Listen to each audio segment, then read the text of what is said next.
नमस्कार।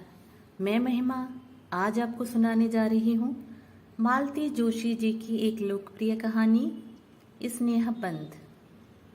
माँ, ये है मीतू, मैत्रेयी। ध्रुव ने परिचय करवाया तो देखती रह गई।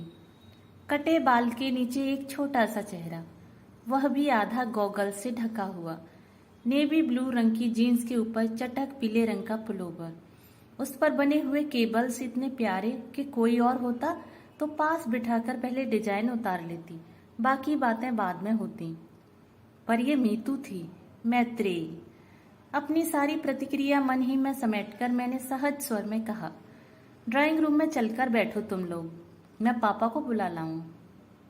बच्चों के पापा हस्बे मामूल बगिया में इजी चेयर में लेटे अखबार पढ़ रहे थे।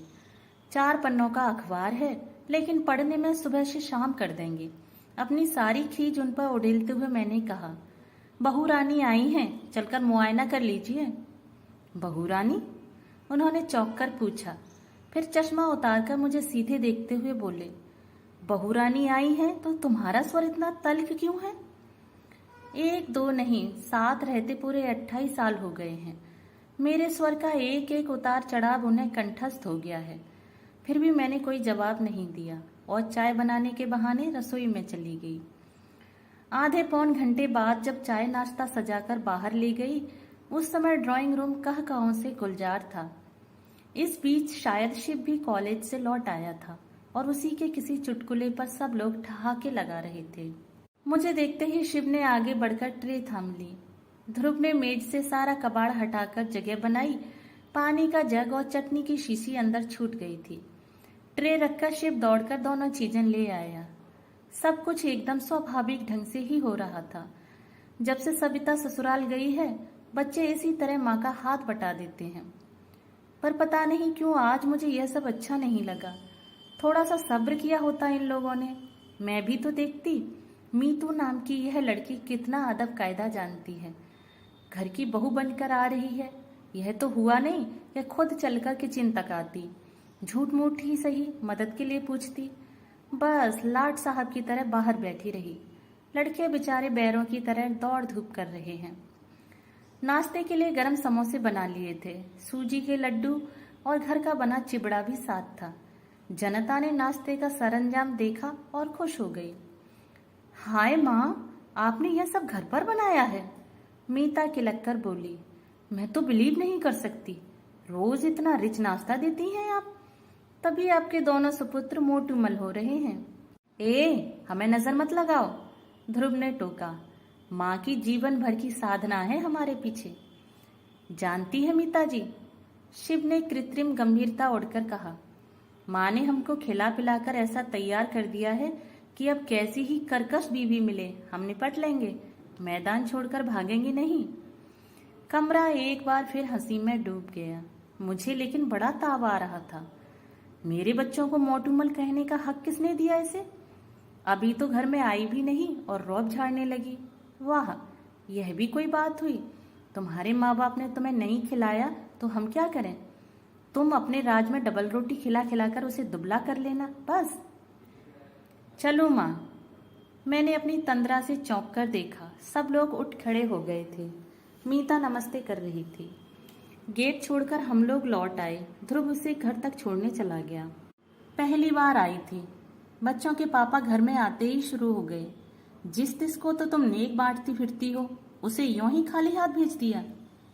मैंने कोई जवाब नहीं दिया। खाली प्लेट प्याले समेटकर रसोई में चली आई। पहली बार आई थी तो कोई क्या करे? रीति रिवाजों का ठेका क्या हमने ही ले रखा है? वह क्या एक बार झुककर पैर नहीं छू सकती थी? एकदम ही अंग्रेज बनी जा रही थी। सारी शाम मैं रसोई में ही बनी रही। मुझे मालूम था मेरी प्रतिक्रिया जानने को सब उत्सुक होंगे, पर मैंने किसी को हवा नहीं लगने दी। शिव तक 1-2 बार आकर मंडरा गया, पर मैं व्यस्त होने का दिखावा करती रही। रात खाने की मेज पर भी एक अव्यक्त तनाव था। बच्चों के पापा ने 1-2 चुटकुले सुनाकर उसे तोड़ने की कोशिश भी की, पर बात कुछ बनी नहीं। खाने के बाद भी काम कहाँ खत्म होता है। सारे दरवाजे खिड़कियां मुझी को देखनी होती हैं। घर भर की बत्तियां बुझानी होती हैं, टंकी में पाइप छोड़ना होता है। दूध दही के बर्तनों को जाली की अलमारी में रखना होता है। आंगन में सूखते कपड़े उतारने होते हैं। एक एक काम निपटाती जा रही थी कि देखा, ध्रुव पास आकर खड़ा हो गया है। माँ, उसने कांपते हुए स्वर में पुकारा। क्या है? तौलियों को तहाते हुए मैंने पूछा। तुम्हें मीता कैसी लगी? मेरे लगने का क्या है, तुम्हें पसंद आनी चाहिए बस। नो मम्मा, तुम्हारी पसंद बहुत जरूरी है, तुम्हारी और पापा की। शाम से मन में जो अंधड़ उठ रहा था ध्रुव के प्रश्न से तीव्र हो उठा। तुमने जवाब नहीं दिया माँ। अच्छा यह बताओ, क्या उसे पता था कि तुम उसे कहाँ लेके जा रहे हो? मैंने प्रति प्रश्न किया। हाँ, क्यों? तो क्या वह ढंग के कपड़े पहनकर नहीं आ सकती थी? कम से कम तुम तो उसे। मैंने कहा था माँ। फिर? वह बोली, मैं जैसी हूँ वैसी ही उन्हें देख लेने दो, बेकार नाटक करने से फायदा। खैर, कपड़ों को छोड़ो, वैसे कैसी लगी बताओ? ध्रुव इतनी अजीजी से पूछ रहा था कि उसका दिल दुखाते न बना। अच्छी है, मैंने अनमने ढंग से कहा और बात समाप्त कर दी।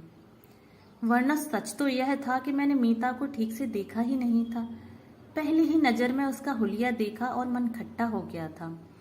बहू को लेकर मन में कितनी कोमल कल्पनाएं थीं, सब राख हो गई थीं। गुस्सा तो अपने लाडले पर आ रहा था। प्रेम करते समय इन लोगों की अक्ल क्या घास चढ़ने चली जाती है? कैसे प्यारे प्यारे रिश्ते आ रहे थे, पर तकदीर में तो यह सर्कस सुंदरी लिखी थी ना। एक सांस भरकर रह गई मैं। एक बार हम लोगों की स्वीकृति की मोहर लगने भर की देर थी, फिर तो सारे काम फटाफट और कायदे से होते चले गए। मीता के पिताजी स्वयं घर आए और उन्होंने औपचारिक रूप से रिश्ते की पहल की। मीता को अपनी बहू बना लेने के लिए करबद्ध निवेदन किया।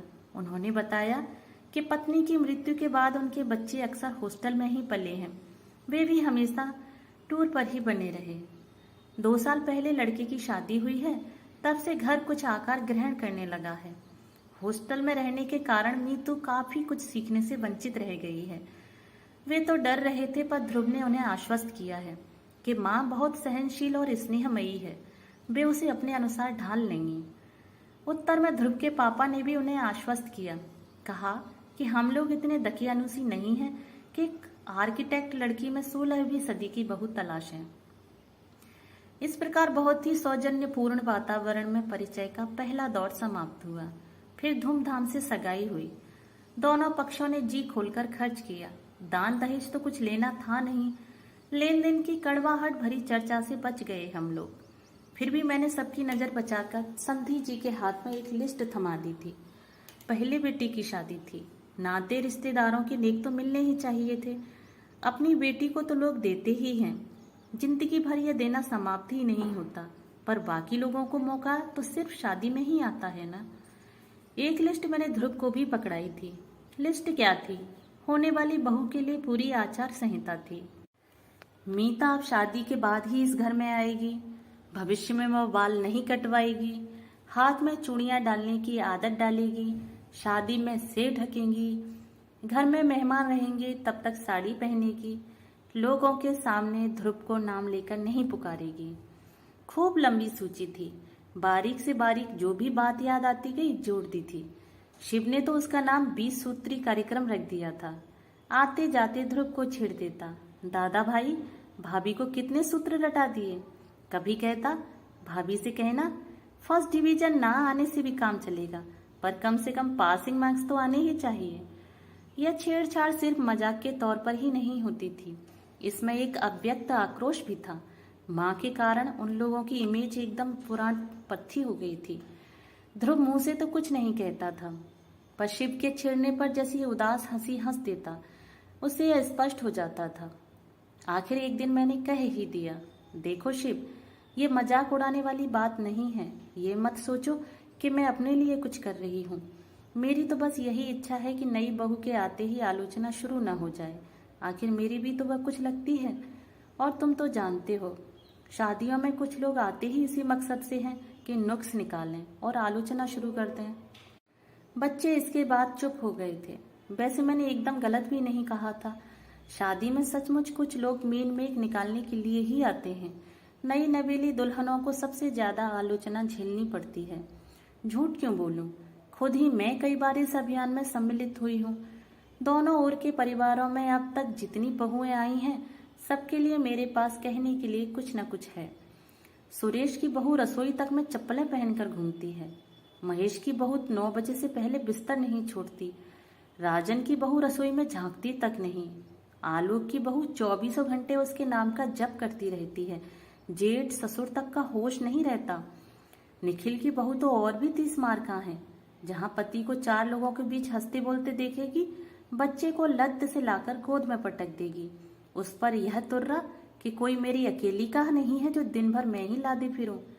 सुन सुनकर कान पक गई तो बुआ जी ने एक दिन कह ही दिया, बहू, सब जानते हैं कि बच्चे कोई अकेले पैदा नहीं करता, पर उसका कोई इस तरह ढिंढोरा नहीं पीटता। ये सारे नमूने मेरी आंखों के सामने थे, इसलिए मैंने मन में एक आदर्श बहू की कल्पना की थी। सोचा था कि ध्रुव के लिए जो लड़की लाऊंगी वह इन सबसे अलग होगी, पर अपना सोचा सब कहाँ हो पाता है। तुम्हारी सारी शर्तों का पालन करेगी तब तो तुम्हें वह अच्छी लगेगी ना माँ? ध्रुव ने एक दिन गले में बाहें डालकर बड़ी आशा से पूछा था। तब यही सोचकर संतोष कर लिया था कि लड़का आज भी मुझे कितना चाहता है। आसपास के वातावरण को देखते हुए यह कम न था। शादी हुई और खूब धूमधाम से हुई। घर की पहली शादी थी। अनगिनत मेहमान आए थे। उनमें से कईयों को निराश लौटना पड़ा। टीका टिप्पणी का एक भी मौका हाथ नहीं लगा। मैं खुद बहुत डरी हुई थी। एक तो लड़की की माँ नहीं थी, करता धरता बड़ी बहन थी जो अमेरिका में ही बस गई थी। पति पत्नी दोनों डॉक्टर थे। भैया भाभी तो अभी नए ही थे, पर स्वागत सत्कार में, खान पान में कहीं कोई त्रुटि या अव्यवस्था नहीं हो पाई थी। मीता के पापा तो पीछे जा रहे थे, पर बहन बहनोई, भैया भाभी, चाचा ताऊ सभी सौजन्य और विनम्रता की मूर्ति बने हुए थे। और जयमाला के समय जब मीता को देखा तो बस आंखें जुड़ा गईं। अपना यह रूप लावण्य इतने दिनों तक उसने कहाँ छिपा रखा था। लाल सुर्ख बनारसी साड़ी में लिपटी वह किसी सलोनी गुड़िया सी लग रही थी। अंतरजातीय विवाह को लेकर एक शूल था मन में, वह भी जाता रहा। इसी बात को लेकर ननद रानी कोंचती रह रही हैं।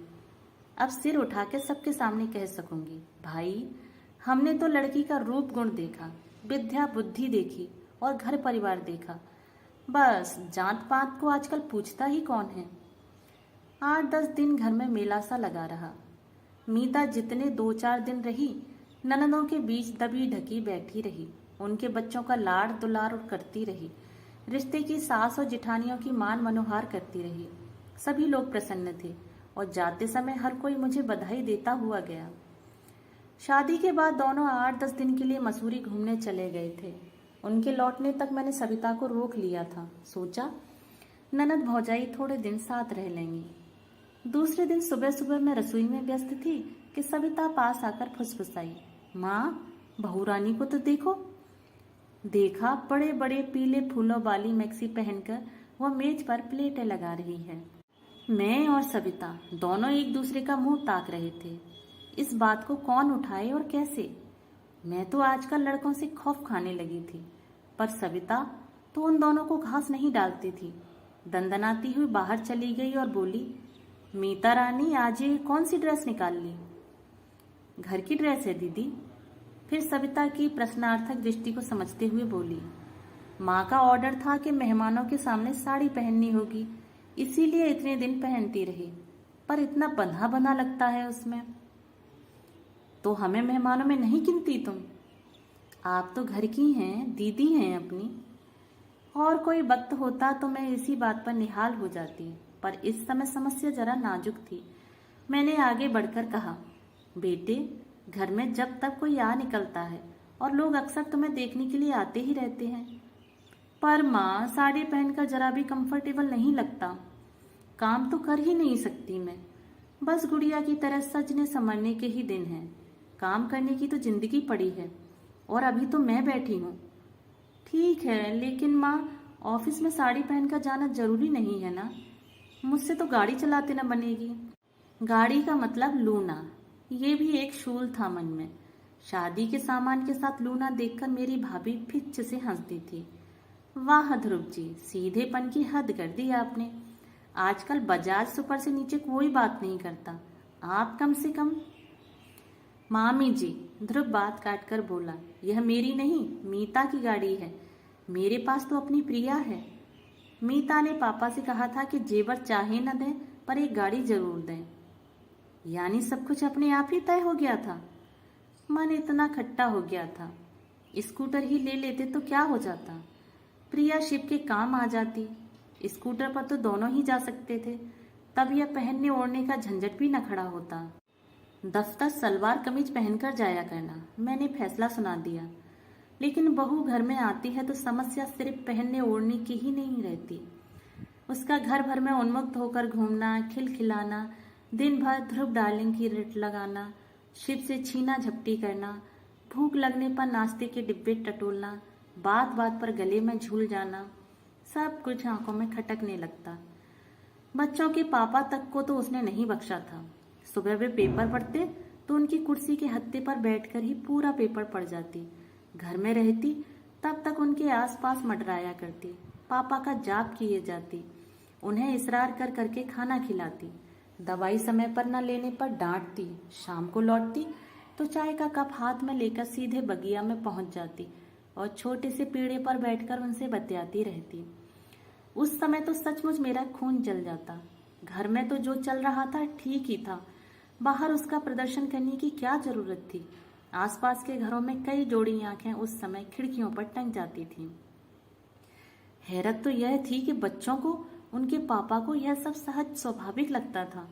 उनके माथे पर शिकन तक न आती थी। उस दिन तो हद ही हो गई।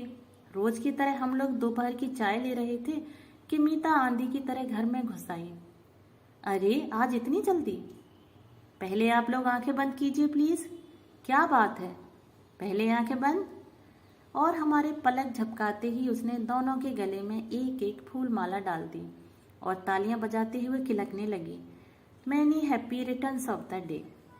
अरे बात क्या है, मैंने कहना चाहा और एकदम मुझे याद आ गया। आज 12 दिसंबर थी, हमारी शादी की सालगिरह।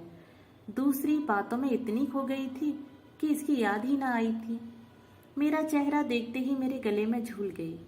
पकड़ी गई ना। आप लोगों ने सोचा होगा चुप्पी लगा जाएंगे तो सस्ते में छूट जाएंगे। ऐसा नहीं होगा।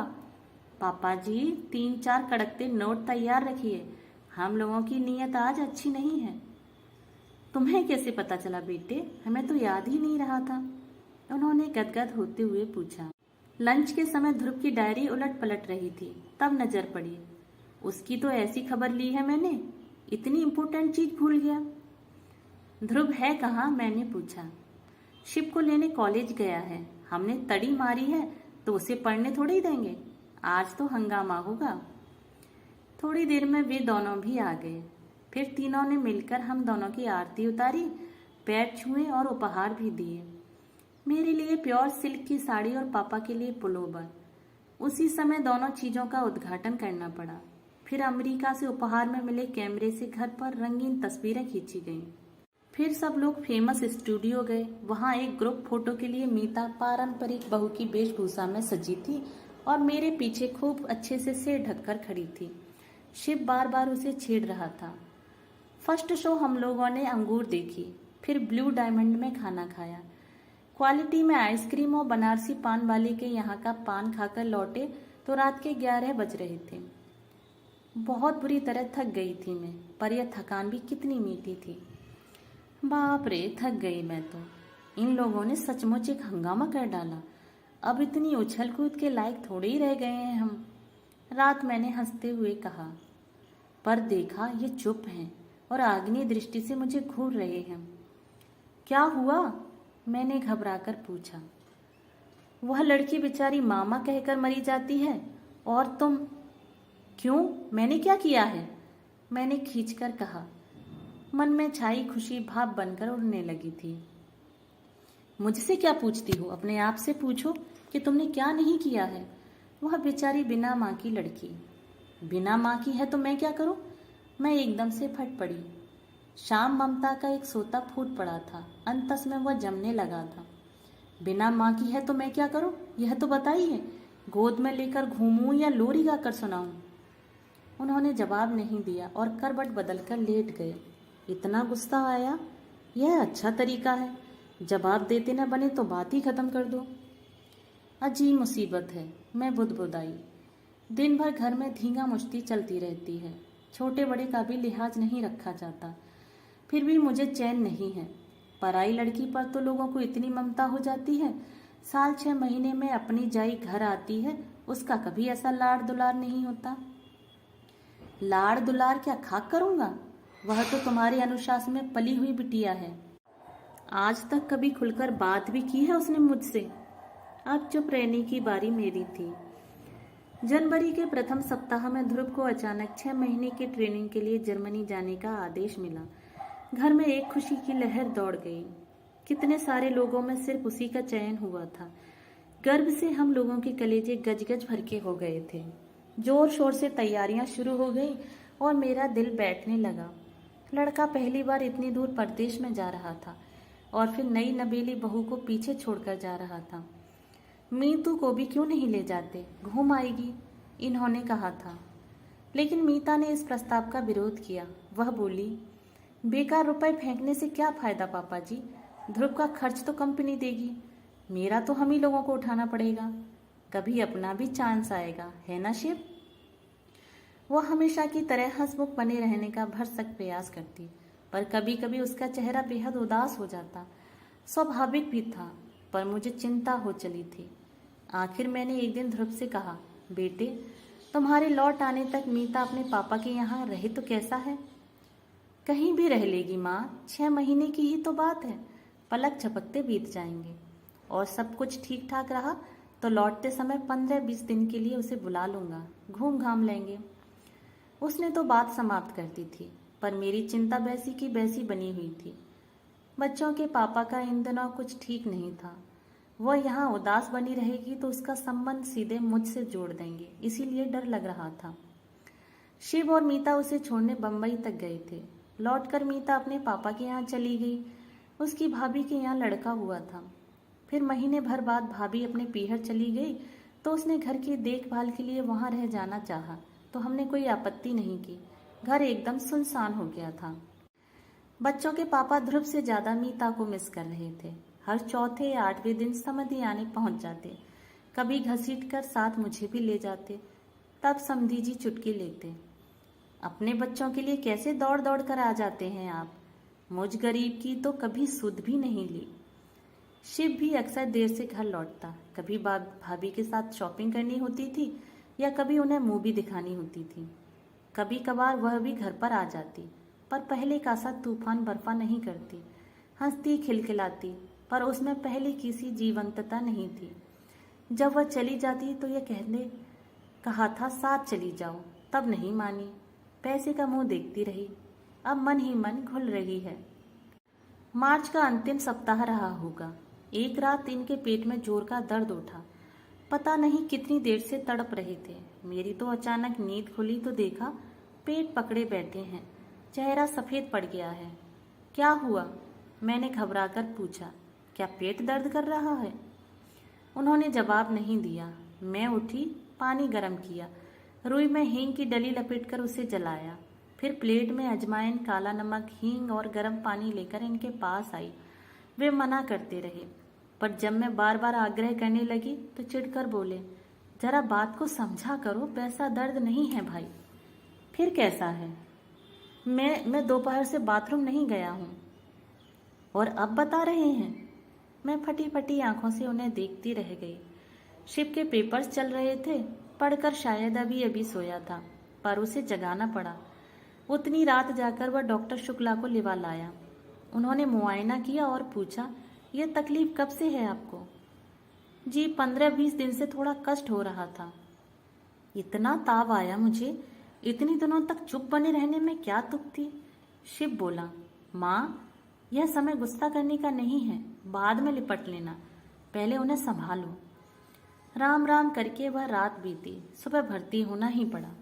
प्रोस्टेट की शिकायत थी, ऑपरेशन जरूरी था। इन्होंने पहले ही अपने आदेश सुना दिए। प्राइवेट नर्सिंग होम में नहीं जाएंगे, सरकारी अस्पताल में भी प्राइवेट वार्ड नहीं लेंगे, जनरल में रहेंगे। इस ऑपरेशन के बाद नर्सिंग की बहुत ज़रूरत होती है। प्राइवेट वार्ड में कोई झांकता भी नहीं, 10 बार बुलाने जाना पड़ता है।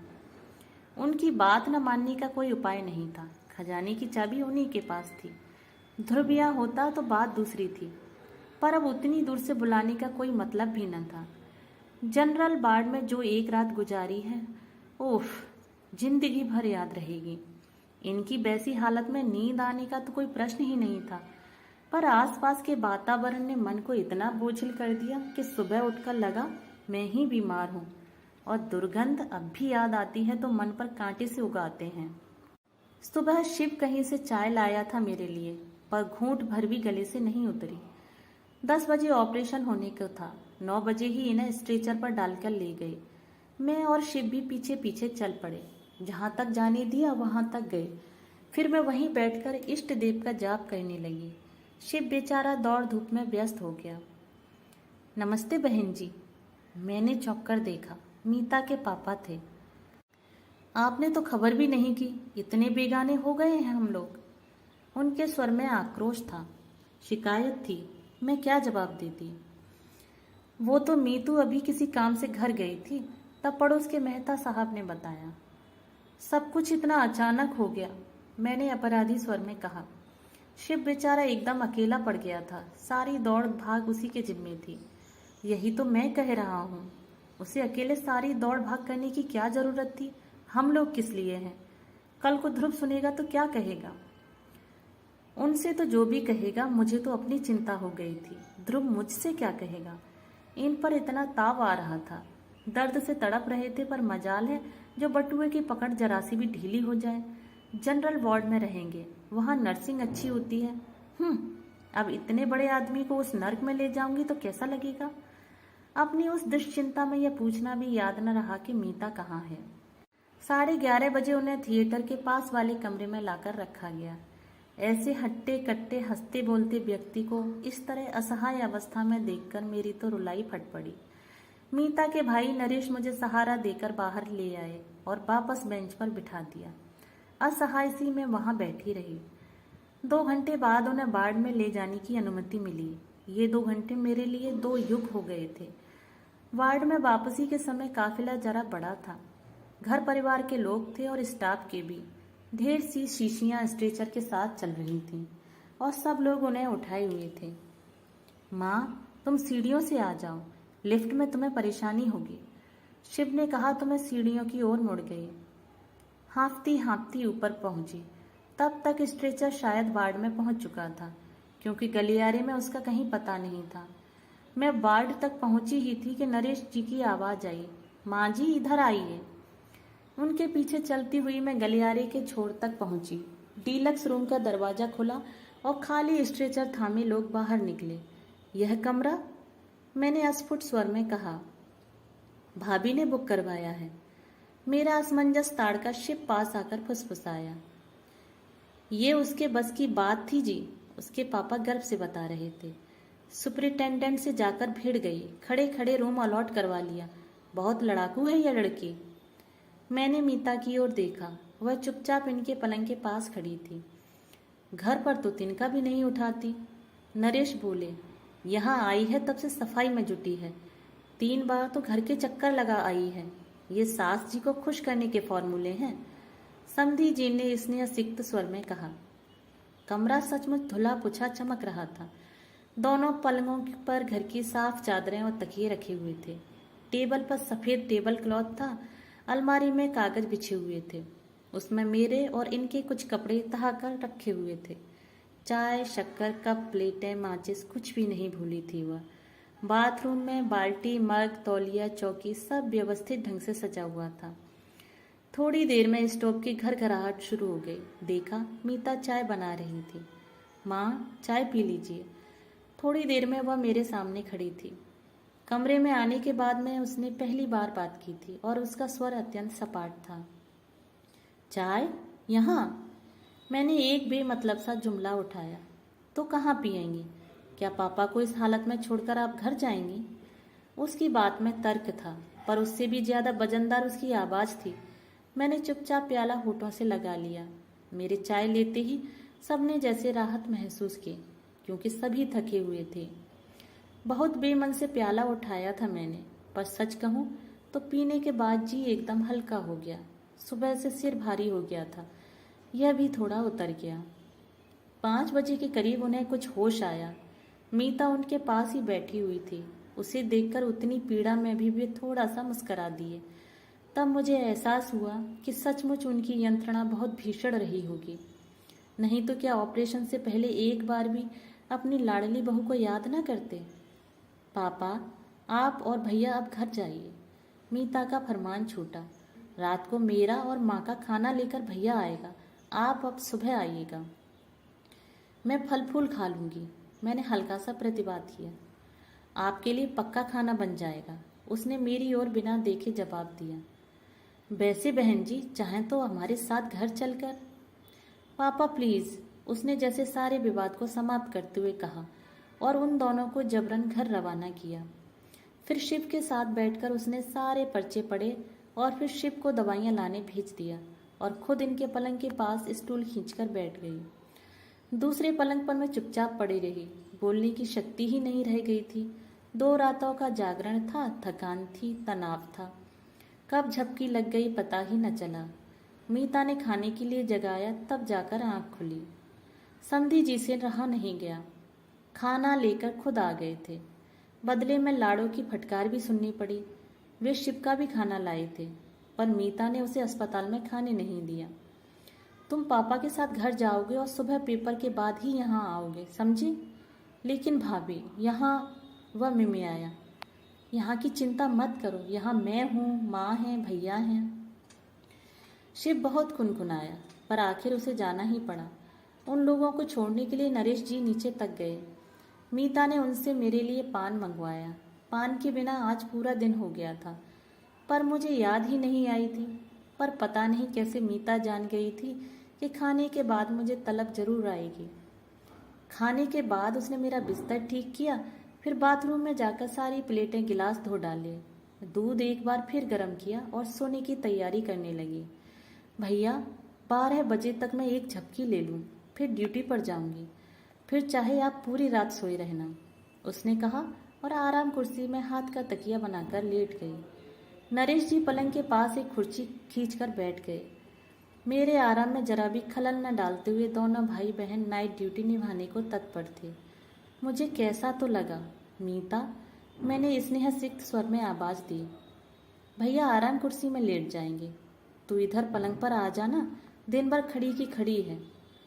पता नहीं मेरी आवाज़ में कुछ था या उसने प्रतिवाद नहीं करना चाहा। वह चुपचाप मेरे पास आकर लेट गई। आप सोने लगे तो मुझे जगा लीजिएगा भैया, उसने कहा और आंखें मूंद ली।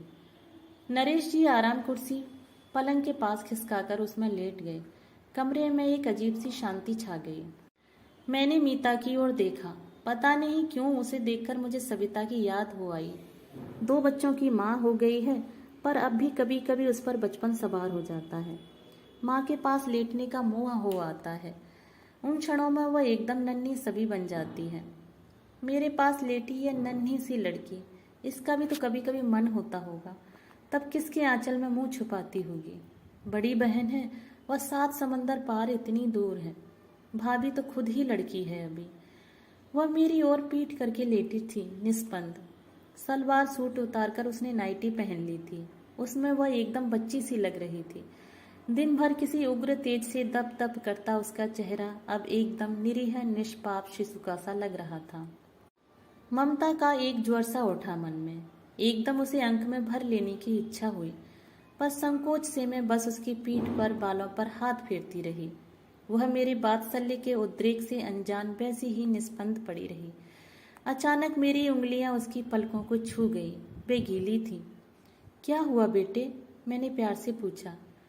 वह कुछ नहीं बोली, बस जैसे रुलाई रोकने के लिए होठ सख्ती से भींच लिए। अपने पापा जी के लिए परेशान हो, पर डॉक्टर साहब तो कह रहे थे वे एकदम ठीक हैं। ऑपरेशन बहुत अच्छा हुआ है, बस 1-2 दिन में उठकर बैठ जाएंगे, यही कह रहे थे ना। कहते कहते मैं भी शंकाकुल हो उठी। वह एकदम पलटी, कुछ क्षण मुझे देखती रही, फिर मेरी छाती में मुंह छुपाकर सुबकते हुए बोली, पहले यह बताइए आपने हमें खबर क्यों नहीं की? पापा जी इतने बीमार हो गए और किसी को मेरी याद भी ना आई। यही तो अपने आप को कटघरे में खड़ा करके मैं बार बार पूछ रही थी। मुझे उसकी याद क्यों नहीं आई? अपनी बिटिया को मैं कैसे भूल गई थी? दोस्तों, यदि आपको ये कहानी पसंद आई हो तो मेरे चैनल को सब्सक्राइब और मेरी वीडियो को लाइक और शेयर ज़रूर करें और अपने सुझाव मुझे कमेंट बॉक्स में ज़रूर साझा करें। धन्यवाद।